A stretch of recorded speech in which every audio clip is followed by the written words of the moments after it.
During the Gilded Age of the late 1800s, the United States industrialized.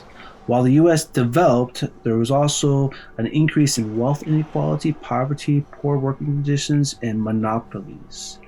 This brought about a need for a change, which is the Progressive Era. Welcome to Lessons in Humanities.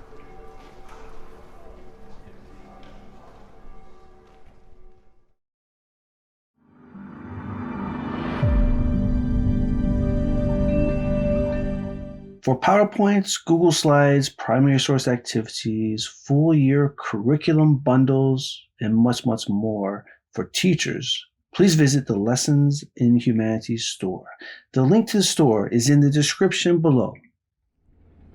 The Progressive Era was after the Gilded Age. It was a time for reform. It was a time for change. Progressives in the late 1800s and early 1900s were reformers who made the first comprehensive effort to address problems that arose from the emerging industrialization of the United States. It attempted to make the government more responsible to the social and economic problems. It was more of a big government solution than was the Gilded Age. Now, this time period was between 1890 and 1920. So please stop the video and look at this timeline to see the different things that were happening at this time period. But if you look on the left, you see the Gilded Age and you see the Progressive Era kind of mixing together. So the Gilded Age and the Progressive Era kind of go hand in hand. The Progressive Era was an answer, or was an effect that happened after the Gilded Age to try to fix some of the problems that were happening at that time. Now, the presidents during this time included first William McKinley, who would die and be replaced by Theodore Roosevelt, who was one of the most famous presidents. And then after him would be William Taft, and then Woodrow Wilson. So these are the four presidents that were in office during the Progressive Era. Unions started forming in the mid-1800s in response to changes brought on by the Industrial Revolution. Early union organizations, including the Knights of Labor and the American Federation of Labor, arose. Union membership would grow during the Gilded Age, which was from the 1870s to about 1900, and during the Progressive Era, which is late 1800s, early 1900s. And the unions fought for better working conditions, 8-hour days, and much, much more. Now, during this time, there were lots of riots and strikes. Between 1880 and 1900, there were more than 20,000 strikes. It was a very dangerous time. And some strikes, they turned into riots, like the Haymarket riot and the Homestead strike. So some of these became quite violent. The Triangle Shirtwaist factory fire is an example of the needed change during the Progressive Era. In 1909, the workers at the Triangle Shirtwaist factory, mostly women, went on strike. They wanted better working conditions. They were working long 14-hour days with little pay and no breaks. And for example, some of them had to urinate on the floor. It was such bad working conditions. Well, they were ignored. And in 1911, there was a fire that broke out and it killed 196 of the workers and injured 71. The doors were actually chained at the factory so people wouldn't leave and take long breaks. And the fire escape wasn't working. So many women burned alive and some women jumped to their death. So this was an example of the poor working conditions that were happening during the Gilded Age and the beginning of the Progressive Era, which encouraged people to make change and to make progress for the times. One Progressive Era attempt to make change were the Muckrakers, and they were Progressive Era reformist journalists. And they exposed some of the corrupt institutions and the leaders. They found a large audience in popular magazines like McClure's, which was one of the most famous, and it aimed to increase public awareness of wealth inequality, poor working conditions, child labor, and other problems that were happening at that time. Jacob Riis is an example of a muckraker. He was a Danish-American social reformer, a muckraker, and he took a lot of photographs. And one of his most famous series is called How the Other Half Lives. And it shows the living conditions in the city slums, and it gave a view to most people who saw his work about the absolute poverty in some parts of urban areas in the United States. His photography can help people at that time and today understand what life was like back in the late 1800s during the Gilded Age and also during the Progressive Era. His photography was and is shocking to many Americans who didn't really understand the poor living conditions at that time. Another muckraker was Upton Sinclair, who wrote The Jungle. And he was a muckraker as well. He was a journalist. He documented the experience of Lithuanian immigrants that worked in Chicago stockyards. His purpose was to reveal the exploitation of labor in the meatpacking industry and build support for social reform. But he became known for exposing the unsanitary and unsafe working food production practices in the United States. And this would lead to the passage of Meat Inspection Act and other acts that would make sure that the food is safe, including the Pure Food and Drug Act of 1906. Like I said, the Pure Food and Drug Act, this happened because of Upton and Sinclair. And it was the precursor to the Food and Drug Administration, the FDA, which today is responsible for protecting public health through the supervision of food safety, tobacco products, pharmaceutical drugs, and cosmetics and more. So we can thank Upton Sinclair for this. During the Progressive Era, there was also something called the social gospel. And this was a Protestant social movement which applied Christian values to social problems such as wealth inequality, crime, city slums, child labor, alcoholism, and much more. It focused on the salvation of society and not just individual souls. It tried to put the practice of the Lord's Prayer, thy kingdom come, thy will be done on earth as in heaven. And it helped the less fortunate. It confronted the sins of society. So this was kind of a Christian socialist group. Women's inequality and women's movements to improve women's inequality was big during the Progressive Era. For example, there was the Women's Christian Temperance Union, WTCU. And it was a movement that can be traced back to the Second Great Awakening in the early 1800s. In 1874, the Women's Christian Temperance Union formed, and alcohol, they felt, caused many social ills. So temperance means the stopping or making alcohol illegal. But they saw it as hurting the society, hurting the family, and they wanted to stop it. And they believed an abolition of alcohol would bring social progress. Carrie Nation was a radical member of the temperance movement. She attacked alcohol establishments with a hatchet. She was arrested 30 times, and she was famous throughout the country. She actually changed her name to Carrie A. Nation. In other words, Carrie, as in Carry, to sound like she was carrying a nation. Another woman reformer was Jane Addams, and she started the Hull House. So when she was young, she traveled to England, and she noticed or visited these philanthropic houses or communities that were helping people in need. So she decided to open the Hull House, which provided community services to people in the local area in Illinois, and it created cultural events and nurseries and kindergartens and classes for parents. And the Hull House in Jane Addams inspired other developments of other settlements around the country. So today there are settlement houses around the U.S. that provide community services for the homeless and education for people in need. The suffrage movement for women was very important during the Progressive Era. By 1890, the WCTU had endorsed the movement.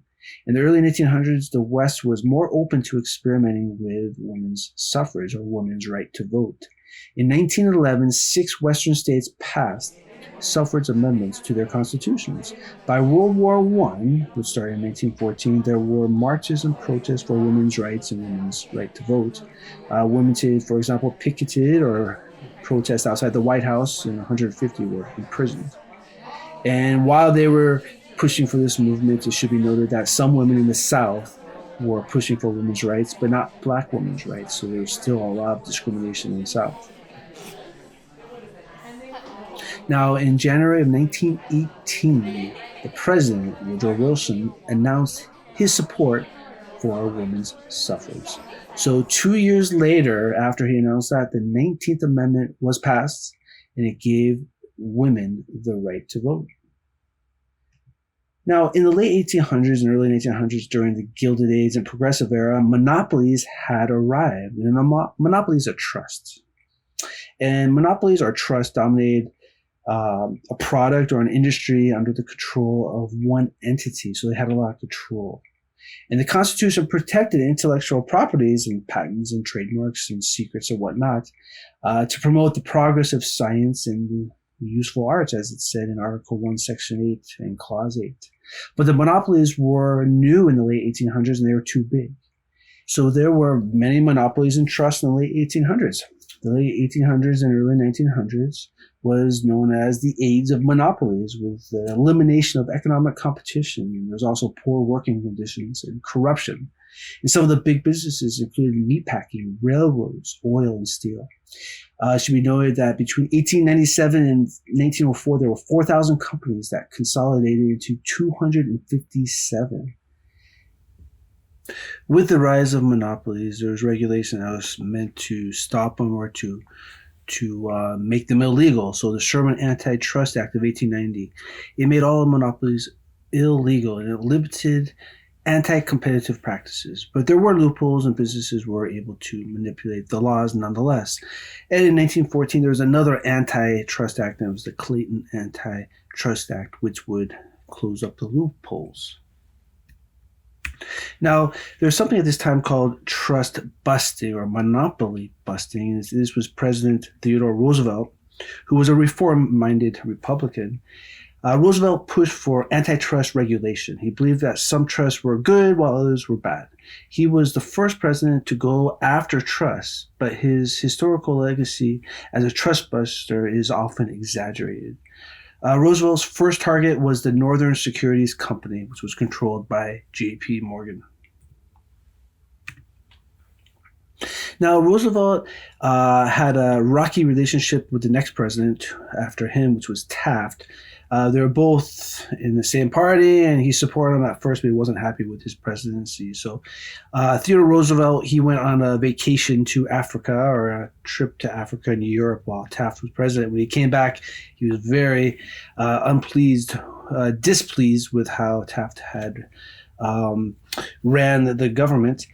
Theodore Roosevelt, he was concerned with regulating corporations and not breaking them up, right? And Taft, he doubled the number of monopoly breakups.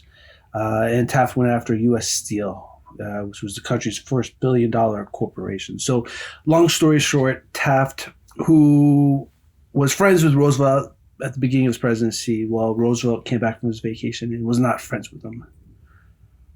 Now, in 1912, there was a big election, and it was going to be between William Taft, who was a president for 4 years, Theodore Roosevelt, who was president for 8 years before that, and a new guy at the time was Woodrow Wilson.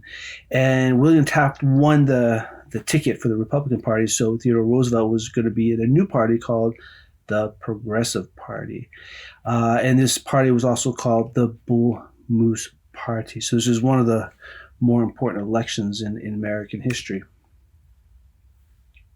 The Bull Moose Party. So Theodore Roosevelt, he became more and more progressive over the course of his 2 terms in office, and certainly when Taft was president as well. He was unhappy with Taft's presidency. And since Taft was the Republican candidate in the election of 1912, Roosevelt started the Progressive Party, or the Bull Moose Party.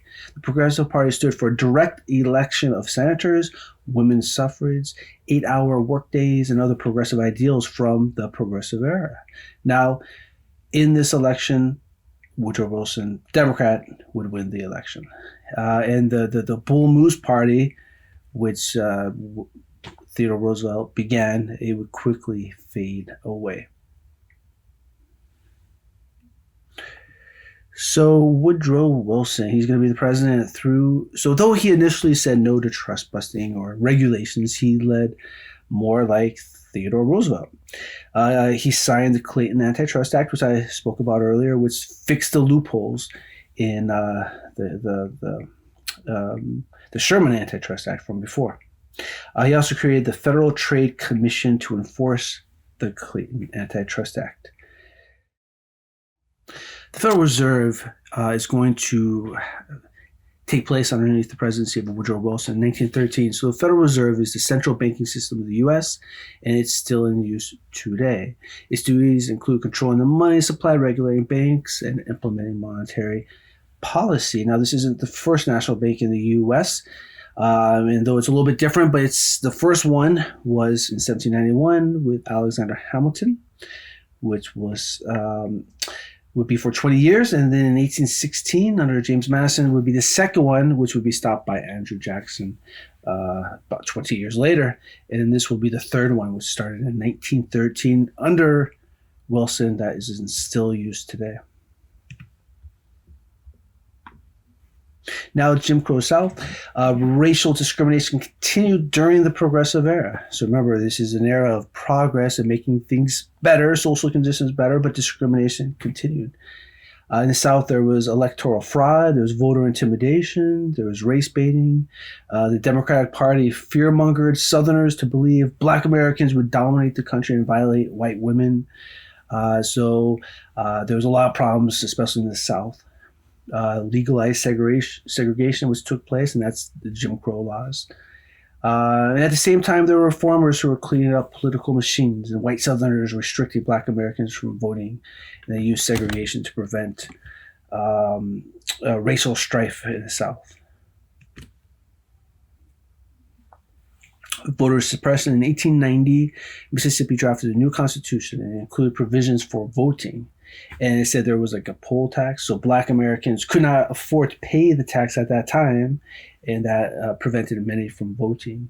And those who had committed petty crimes couldn't vote, and there was also a literacy test, which affected the Black community more at that time, which is not long after the end of slavery. Between 1895 and 1908, the rest of the South used similar tactics to suppress the vote.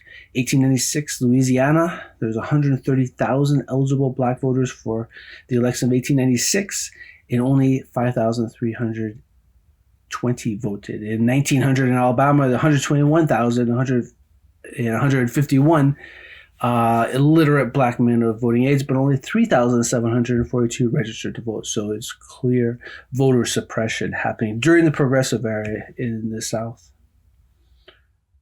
Now, segregation, it was legalized in 1883, and it violated the 14th Amendment, but the Supreme Court ruled that civil rights cases only prevented discrimination by states, not individuals or businesses. But for much of the 1880s, Black and white people relatively mixed freely, but that would end in the late 1880s. A big part of this segregation is the Plessy versus Ferguson court case. So in 1888 was the first legal segregation of the railroads. In 1896, a Supreme Court case, Homer Plessy, who was 7/8 white and 1/8 Black, challenged the constitutionality of the segregation of the Louisiana rail cars. And the court ruled against Plessy, and this was the beginning of separate but equal. And the Plessy versus Ferguson was considered to be one of the worst decisions in the Supreme Court history. Now, there is some important leaders at this time in the African-American community, one being Booker T. Washington. He was born a slave in 1856. He was extremely intelligent. He established the Tuskegee Institute, which was in Alabama, and it provided educational and vocational training for Black Americans. And Washington became a spokesperson for the African American community. He has a famous speech which was called the Atlanta Compromise Speech, and it stressed the needs for African Americans to get an industrial education, but it also advocated for African Americans to take it slowly and sacrifice political power to avoid white backlash. And this would gain him a lot of criticism by people against segregation and people in the African American community. Now, W.E.B. Du Bois, he was born in the North right after the Civil War. He was a top student in high school. He received a PhD from Harvard, the first to do so. In the 1880s, he toured the South. And when he toured the South, he was inspired to help African Americans.